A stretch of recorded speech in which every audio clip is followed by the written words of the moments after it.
qua al porto di Messina, nel nuovo molo che stanno costruendo di fronte alla Madonnina. Oggi è il 3 giugno, è la festa della Madonna della Lettera. La processione in questo momento è a Piazza Cairoli. Il punto in cui siamo è lo stesso punto in cui nel 1282 gli assediati chiudevano la città dal lato del mare con una catena che chiude il porto in questo punto. È proprio il molo che oggi stanno modificando, è il famoso molo del Vespro.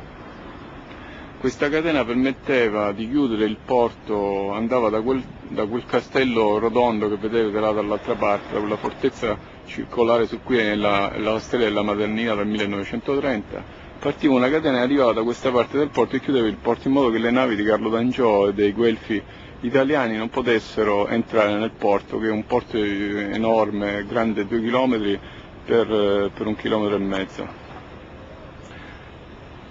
E proprio in questo punto i messinesi chiusi dentro la città controllavano il loro porto. Quel 2 di giugno del 1282 le navi di Carlo tentarono l'assalto al molo, al porto di Messina, e dall'altra parte del molo dello stretto partirono 40 navi da guerra di Carlo. Erano delle galere pronte per assaltare la città. Il comandante della piazza di Messina, l'ammiraglio che comandava le navi dei siciliani arrivate da tutta la Sicilia per difendere Messina, diede l'ordine di far uscire 30 navi dal porto di Messina e andare incontro alla flotta di Carlo, alla flotta delle 40 navi di Carlo. Il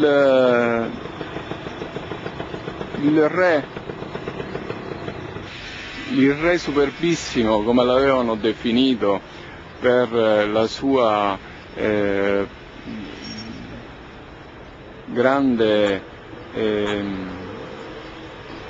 bravura nelle armi, che aveva organizzato addirittura una crociata pronta a partire proprio nel porto di Messina. Erano le 100 navi pronte per partire per la crociata quando a Palermo era scoppiato la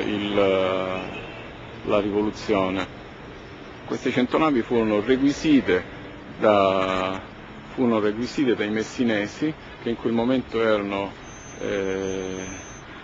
chiusi dentro la capitale, perché Messina in quel momento era la capitale degli Angioini in Sicilia.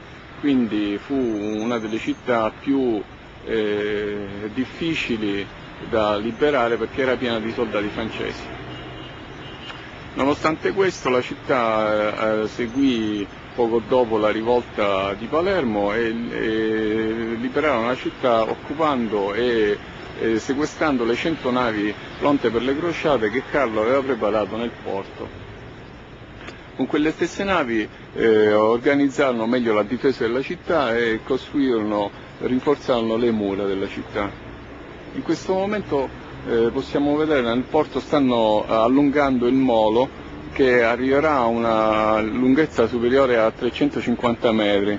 Proprio il molo dei Vespi è interessato da un rifacimento, da un allungamento, da un allineamento con l'altro molo che passa davanti al municipio, che farà diventare il porto di Messina adatto per le navi da crociera più grandi del mondo.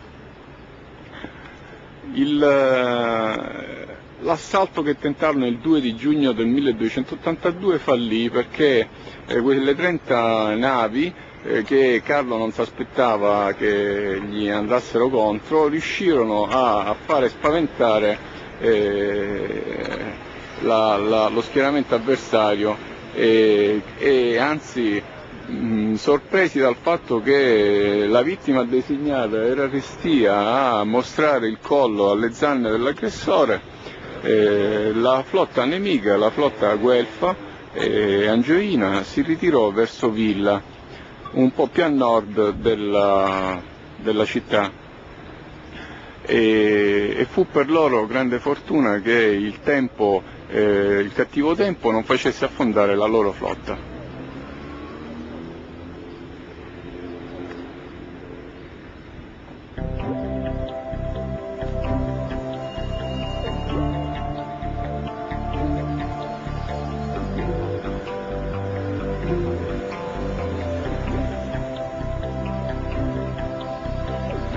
le navi siciliane rientrarono a Messina. Fu una grande festa e da quel giorno del 1282, il 3 di giugno, cioè il giorno dopo, cioè oggi, si festeggia questa grande vittoria navale dei siciliani sulla flotta guelfa e angioina, e successivamente su questa data venne sovrapposta la festa della Madonna della Lettera, che venne istituita alcuni secoli dopo.